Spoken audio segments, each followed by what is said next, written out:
আসসালামু আলাইকুম আমার প্রিয় আপু ভাইয়ারা, আশা করি আপনারা সবাই অনেক অনেক ভালো আছেন। আমি আলহামদুলিল্লাহ ভালো আছি। আজকে আমি আরও একটি গুরুত্বপূর্ণ ভিডিও নিয়ে আপনাদের সামনে চলে এসেছি। দেখা যায় এই ভিডিওটা এক আপুর কথায় তৈরি করেছি জানুয়ারি মাসে কী কী সবজি লাগানো যায় এই বিষয় নিয়ে। তার সাথে তো কিছু টিপস থাকবেই। আর সজনে গাছ আমি কোন টবে লাগিয়েছি এক আপু দেখতে চেয়েছে, সেটাও শেয়ার করব। প্রথমেই আসি পুদিনা পাতা লাগানো। আর রমজান মানে সামনে তো রমজান আসছেই, আর রমজানে তো প্রতিদিনই পুদিনা পাতা লাগবেই। মুড়ি মাখাতে অবশ্যই পুদিনা পাতা লাগবে। তাছাড়া বোরহানি আরও কত কিছু জুস কিংবা আমরা শরবতেও পুদিনা পাতা ব্যবহার করে থাকি। যেহেতু সামনে রমজান, এই রমজানকে টার্গেট রেখেই কিন্তু পুদিনা পাতা এখন আপনারা টবে খুব ভালো মতো চাষ করতে পারবেন। এই সময় লাগালে একদম টব ভরে পুদিনা পাতা হবে। এর জন্যে আমি একটু আগেই বসাচ্ছি। অনেকেই ভাববে 15-20 দিনেই তো পুদিনা পাতা হয়ে যায়। তবে 15-20 দিনে অত ভালো হয় না যতটা দরকার। আর এই মাটিগুলির তফাৎটা দেখছেন, নার্সারির মাটি কেমন আর আমাদের আমার তৈরি করা মাটিটার রং কেমন। নার্সারির মাটিতে প্রচুর পরিমাণে রাসায়নিক সার থাকে, এই জন্যে মাটির চেহারা গাছ ভালো হয় কিন্তু মাটি ভালো থাকে না। তো আমি কিভাবে গাছ লাগাচ্ছি আপনারা একটু খেয়াল করলে বুঝতে পারবেন। আমি টবটা দিয়ে তারপরে মাটিগুলি আলতো হাতে ভেঙে দিলাম যেন শিকড়গুলি দ্রুত ছড়াতে পারে। আপনারা অবশ্যই চারা লাগানোর সময় গর্তে দেওয়ার পরে এভাবে করে আলতো হাতে ভেঙে দিবেন। আর এই পুদিনার গাছটা কয়েকদিন আগেই আমি কিনে এনেছিলাম, বারান্দায় রেখে দেওয়ায় দেখা যায় কিছুটা একটু সাদা হয়ে গেছে চেহারা, কিন্তু এটা একদম কালো যেই হালকা কালচে পুদিনা পাতা আছে সেইটা। তো আপনারা কিন্তু খুব ভালো মতোই এখন লাগালে খুব ভালো মতো পুদিনা পাতা পেয়ে যাবেন। আশা করি বাজার থেকে আর কিনে খেতে হবে না। তো এখন অনেকেই আবার মনে প্রশ্ন জাগতে পারে আমি কেন এক সাইডে লাগালাম এত বড় একটা টবে। আসলে এটা তো এমনিতেই ছড়িয়ে যাবে। তাছাড়া আমি এখানে ঢ্যাঁড়স লাগাবো, এর জন্য মূলত দিয়ে দিলাম। আর মাটি কিন্তু আমার রেডি হয়ে গেছে। এই একটা বীজটা অঙ্কুরোদ্গম দেখে কিন্তু বুঝে গেলাম। এবার আসি শসা গাছ। এটাও কিন্তু রমজানের জন্য অনেক গুরুত্বপূর্ণ। যদিও আমাদের শীতে তেমন সবজি খাওয়া হয় না, তবে কয়েকটা জিনিস কিন্তু লাগবেই, যেমন শসা, পুদিনা পাতা। তো এগুলি করার চেষ্টা করছি। বেগুনটাও কিন্তু অত জরুরি নয়। তো চলেন লাগাতে লাগাতে আর কি লাগানো যায় ফেব্রুয়ারি মাসে সেটা আপনাদের সাথে শেয়ার করি।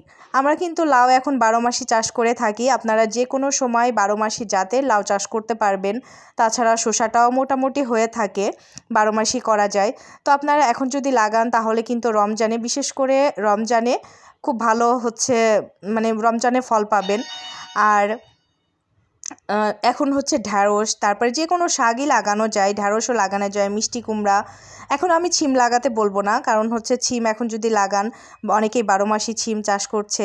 যেমন আমি আজকে গাছ কেনার সময় দেখলাম 12 মাসই ছিমের চারা। আসলে 12 মাসই ছিম হতে পারে, কিন্তু খেতে কিন্তু মোটামুটি অতটা ভালো না।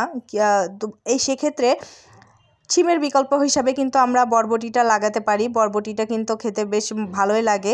আসলে যেটা যে সিজনে খাওয়া যায় সেটাই করা উচিত।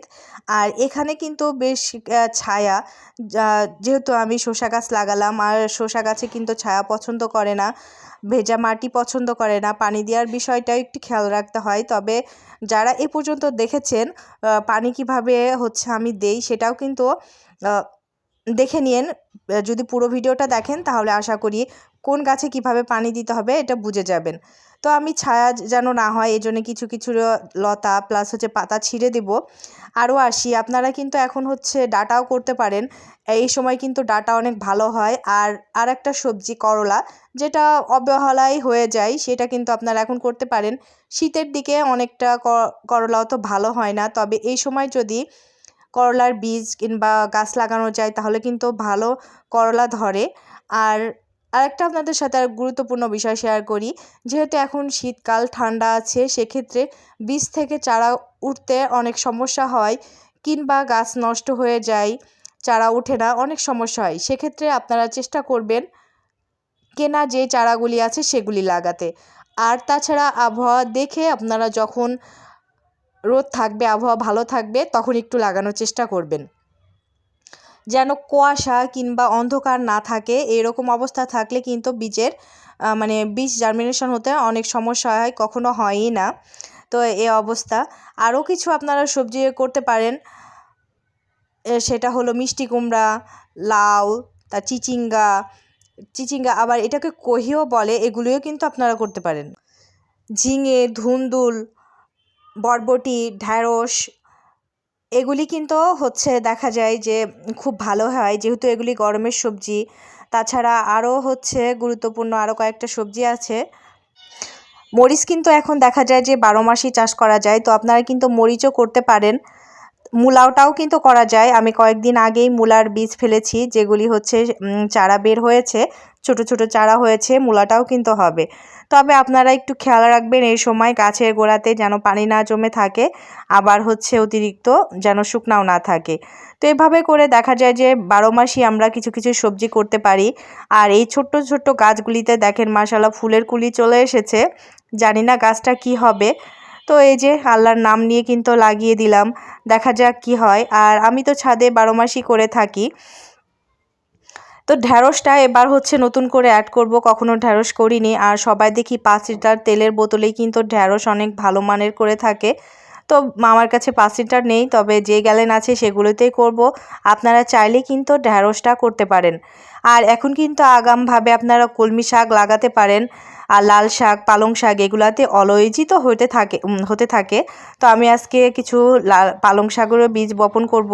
কিছুদিন আগেই তো আমি টব ফাঁকা করলাম, আবারও রেডি করে নতুন করে পালং শাকের বীজ দিয়ে দিব। কলমি শাকের আজকে বীজ দিব ভেবেছিলাম, কিন্তু একটু সমস্যার কারণে হলো না, ঢ্যাঁড়সটাও হলো না। তবে আস্তে আস্তে সবগুলো করে ফেলবো, যেহেতু একা হাতে সব করতে হয়। দেখা যায় এদিক করলে ওদিক হয়, ওদিক করলে ওদিক হয় না, এরকম একটা অবস্থা। আর হ্যাঁ, গাছ লাগানোর সময় একটা বিষয় খেয়াল রাখবেন, যে গাছ যেটা দিয়ে বেয়ে উঠবে সেটা কিন্তু একটা লাঠি গেঁথে দিবেন, এভাবে মাটির সাথে পুঁতে দিবেন, যেন গাছটা তার লতা পেঁচিয়ে ডালপালা ছড়িয়ে মাচায় উঠতে পারে। দেখা যায় আমরা অনেক সময় অবহেলায় বা সেভাবে গেড়ে দেই না, কঞ্চি দিয়ে দেয় না লাঠি টাঠি, এতে করে লতাগুলি এদিকে ওদিকে লটকে লটকে যায়। আর লটকে গেলে কিন্তু গাছের অত ভালো গ্রোথ হয় না, প্লাস ফুল ফল আসতেও সময় লাগে। চেষ্টা করবেন গাছ যেন সবসময় ওপরের দিকে উঠে, আর মাচায় ওঠার পরে তো মাচায় ছড়িয়ে যাবে। আর এই যে এখানে আমি পালং শাকের জন্য মাটিগুলি একটু করছি, সমান করছি। এখানে কিন্তু আবারও আমি পালং শাক দিয়ে দিব। আর আপনাদের সাথে আরেকটা বিষয় আমি শেয়ার করি, সেটা কিন্তু গুরুত্বপূর্ণই বলা যায়, যে শাকের ক্ষেত্রে আমরা ছড়ায়া ছিটা অনেকেই বীজ দেই। তো ছড়ায়া ছিটে না দিয়ে এভাবে আমরা যদি লাইন লাইন করে বীজ লাগাই, তাহলে কিন্তু অনেক ভালো হয়। বিশেষ করে শাকগুলি আলো বাতাস ঠিক মতো পায়, এতে দ্রুত বড় হয়ে যায়। আমি এবার পালং শাক লাগানোর পরে 10 দিন পর পর 3 বার খেয়েছি। প্রথম হারভেস্ট করেছিলাম 20 দিনের মাথায়, দ্বিতীয় হারভেস্ট করেছিলাম 30 দিনের মাথায়, তৃতীয় হারভেস্ট করেছিলাম 40 দিনের মাথায়। তবে এই হারভেস্টগুলি কিন্তু আমি একই গাছ থেকে করেছিলাম। কিভাবে করেছি সেটা তো আপনারা জানেনই। তো খুব ভালো ফলন হয়েছিল। আর এখানে আমি আগের বারও যেভাবে মাটি তৈরি করেছিলাম, ঠিক এবারও সেভাবেই মাটি তৈরি করেছি। যে কবুতরের ময়লাটা আছে, মলটা, সেটা দিয়েই কিন্তু করেছি। আর হ্যাঁ, এভাবেই লাইন লাইন করে লাগিয়েছিলাম। লাইন লাইন করে লাগালে অনেকেই হয়তো বা ভাবতে পারেন যে অনেক জায়গা ফাঁকা থাকছে, এই জায়গাগুলিতে তো আমরা আরও দিতে পারতাম। এটা কিন্তু ভুল। যদি লাইন করে দেই তাহলে একটু আমরা বেশি বীজের পরিমাণটা দিব। ছড়ায় ছিটে যেটা না দিয়ে সিরিয়াল মতো লাইন করে দিব, তাহলে কিন্তু সেম বীজই দেওয়া যায়, বরঞ্চ বেশি অনেকটা দেওয়া যায়। এতে করে যে আলো বাতাস চলাচল করার ফলে গাছগুলি অনেক ভালো মানের হয়। আর এই বীজটা আমি অনলাইন থেকে নিয়েছিলাম, ইস্পাহানির। তো মূল্য মাত্র 40 টাকা। কাল কিংবা পরশু আমি রাস্তায় এক ভ্যান গাড়ি না, ঠিক এক বুড়ো চাচার কাছে দেখলাম 20 টাকা একটা, 20 থেকে 30 টাকা বীজের একটা পাতায় 20-30টা বীজ হবে কিনা সন্দেহ। তো আমরা অনেকেই অনলাইন থেকে কিনতে চাই না, তবে কিছু কিছু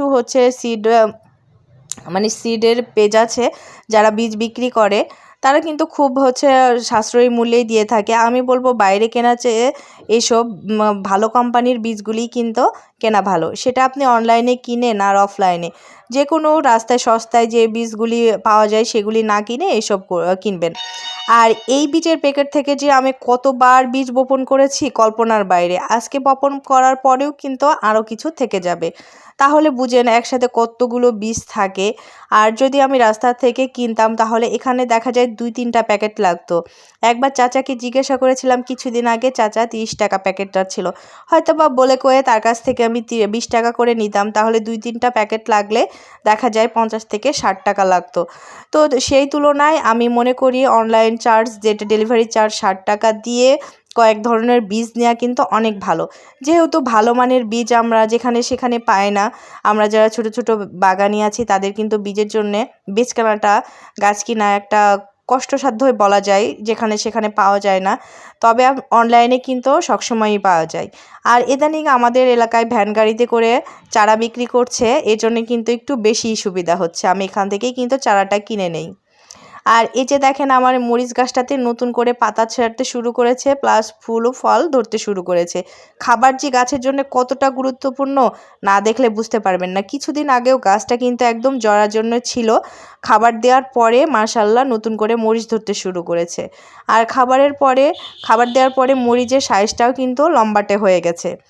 তো এখানে হচ্ছে কয়েকটা বিনসের চারা আছে। অনেক কষ্টের পরে দেখা যায় চারাগুলি টিকেছে। তারপরে এখান থেকে কিছু চারা হারিয়েও গেছে, নষ্টও হয়েছে। তো যাই হোক, এখানকার আজকে একটু যত্ন নিব। এটাতে কিন্তু সার তেমন নাই বললেই চলে, মাটি প্রচুর পরিমাণে শক্ত হয়ে গেছে। তো ফুলকপি গাটা মোটামুটি খাওয়ার উপযুক্ত হয়ে গেছে, এজন্য উঠিয়ে নিলাম। এবার এখানে আমি কিছু সার মাটি দিয়ে দিব। সেটা কিভাবে দেই আপনাদের সাথে সেটা শেয়ার করি। আর এই ছোট ছোট গাছে কিন্তু ফুল চলে এসেছে। তো অনেক সময় দেখা যায় যে আমরা গাছ লাগিয়ে ফেলি মাটি না তৈরি করে, আবার গাছে খাবার থাকে না মাটিতে, তখনও গাছ ভালো হয় না। এই সমস্যা সমাধানের জন্য কিন্তু আপনারা এভাবে আমার মতো করে সার মাটি দিতে পারেন। আর এটা হচ্ছে লজ্জাবতী গাছ, কাঁটাযুক্তই দেখা যায়। তারপর তুলে ফেললাম। অনেক লজ্জাবতী গাছ হচ্ছে। আপনাদের যাদের বীজ দিয়েছিলাম তাদের কি অবস্থা, যদি এই পর্যন্ত দেখে থাকেন তাহলে কমেন্ট করে জানিয়েন।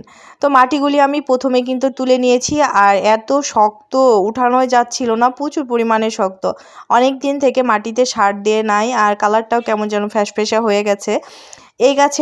এই টবের এই গাছটা দেখেন কত সুন্দর, কালো একদম গাঢ় সবুজ বর্ণ পাতাগুলি, আর ওই গাছের কেমন ফ্যাসকা ফ্যাসকা। সব কিছুই মূলত দেখা যায় যে সারের কারণে। এটাতে কিন্তু যথেষ্ট পরিমাণে সার আছে, যার ফলে গাছটা এত সুন্দর হয়েছে। এখানে কিছু ধনেপাতার বীজ ফেলেছিলাম অনেক দিন আগে, সেখান থেকে ধনেপাতা হয়েছে। যেহেতু গাছটা তুলে নিব, এজন্য ধনেপাতাগুলি উঠিয়ে ফেললাম। তো ধনেপাতাও কিন্তু আপনারা রমজানকে সামনে রেখে করতে পারেন। আর ধনেপাতা এখন সারা বছরই টবে হয়ে থাকে, কিছু কিছু সবজি কিন্তু সারা বছরই হয়ে থাকে। তো এই যে দেখেন কত সুন্দর হচ্ছে, এক তরকারিতে দেওয়া যাবে ধনেপাতাগুলি, প্রচুর পরিমাণে ঘ্রাণ। বাজারে কেনা ধনেপাতাগুলিতে কিন্তু সেইভাবে ঘ্রাণ থাকে না। আর ফুলকপিটাও মাশাল্লাহ অনেক সুন্দর। আর এই যে দেখেন আমি অফ ক্যামেরায় মাটিগুলি তুলে নিয়েছি, এতগুলা মাটি তুলেছি, এত পরিমাণে শক্ত, উঠাতে কিন্তু আমার অনেক কষ্ট হয়েছে। আর এই গাছটা তুলে এবার আমি এই টবে দিয়ে দিচ্ছি। পাশের টবটায় আমি কিন্তু ঢ্যাঁড়স দিব, আপনাদের তো বললাম ঢ্যাঁড়স গাছ লাগাবো এবার নতুন করে, এই জন্যে ঢ্যাঁড়স দিব ওইটাতে। সব যদি গাছ ছড়িয়ে ছিটিয়ে রাখি তাহলে তো আর ওভাবে করে গাছ লাগানো যাবে না। তো এক হাতে কাজ করা কিন্তু অনেক কষ্টকর, এই জন্য আমি অফ ক্যামেরায় চেষ্টা করছি গাছটা ঠিকঠাক মতো লাগিয়ে আপনাদের সাথে শেয়ার করার। এখন দেখেন তফাৎ কতটা পাতার। গাছের খাবার পেলে কি হয় আর খাবার না পেলে কি হয়। তো এখানে দেখেন আমি রান্নাঘরের যেই কিচেন ওয়েস্ট সেটা নিয়েছি সাথে করে, এটা নিচের দিকে দিয়ে দিব। তারপরে কিছুদিন আগে যে মাটিটা তৈরি করেছিলাম সেই মাটিটা এখানে আমি ঢেলে দিব। তাহলে দেখা যায় সারযুক্ত মাটি পেলে গাছগুলি কিন্তু আমার ভালো ফল দিবে, কিংবা গাছের স্বাস্থ্যও ভালো হবে।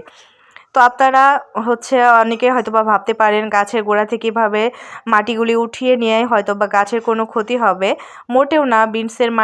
বিনসের কিন্তু বেশি মাটির প্রয়োজন হয় না। তাছাড়া আমি গাছ থেকে কিছুটা দূর দিয়ে মাটিগুলি তুলে নিয়েছি। আপনারাও কিন্তু এভাবে করে মাটি চেঞ্জ করে দিতে পারেন আপনাদের সবজি কিংবা ফলের গাছগুলি। আর আমি যেহেতু সবজি গাছ করি, সবজি গাছ করতেই ভালোই লাগে, আমার বেশ ভালোই লাগে। এবার আসি পানি দেওয়ার প্রসঙ্গটা। এখানে দেখেন আমি লাউ গাছে কিন্তু অনেকগুলি করে পানি দিচ্ছি। লাউ গাছ কিন্তু পানি অনেক পছন্দ করে, তবে হ্যাঁ, গোড়াতে পানি যেন জমে না থাকে এই বিষয়টা খেয়াল রাখবেন। একটু ভেজা ভেজা থাকবে এই ধরনের মানে মাটিটা খুব পছন্দ করে, এজন্য একটু বেশি পরিমাণে পানি দিচ্ছি। অতিরিক্ত পানি ড্রেনেজ সিস্টেম দিয়ে বের হয়ে যাবে। আর গাছের গোড়াতে যদি পানি জমে থাকে, টবের নিচে যদি ফুটো না থাকে, তাহলে কিন্তু গাছ মারা যাবে, এই বিষয়টা খেয়াল রাখবেন।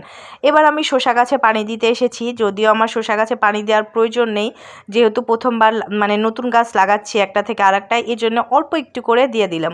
শসা গাছ কিন্তু পানি তেমন পছন্দ করে না, হালকা যে ভেজা ভেজা থাকবে, হালকা রস থাকবে মাটিতে, এই ধরনের মাটি কিন্তু এই ধরনের মাটিটাই শসা গাছ বেশি পছন্দ করে। অনেকেই বলে শসা গাছ মারা যায়, তো পানি বেশি দিলে কিন্তু শসা গাছ মারা যায়। আর আপনাদের যদি মনে হয় যে আমার কাছে হয়ই না, আমার কাছে গাছ হয় না শসা গাছ, তো আপনারা ওই টবে অন্য একটা গাছ লাগিয়ে দেন। এতে করে অতিরিক্ত যে মাটিতে রস থাকবে, এই রসটা কিন্তু ওই গাছটা নিয়ে নিবে। আর এক আপু বলেছিল আমার এই টবটা দেখাতে, তো এই যে আমার টবটা দেখলেন আমি হাফ ড্রামে লাগিয়ে রেখেছি, আর এখনও কিন্তু মাশাআল্লাহ অনেক সাজনা আছে।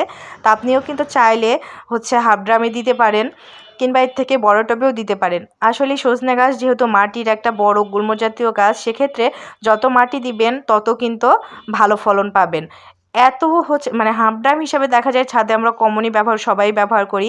এত বড় ড্রামে থাকার পরেও কিন্তু আমার গাছের অনেক ফুল ঝরে যায়, অনেক সজনে ঝরে যায়। তো সবগুলি হয় না, কিছু কিছু তো অনেক ঝরে যায়, আর কিছু কিছু হয়। তো এই জন্যে বললাম যে যত মাটি তত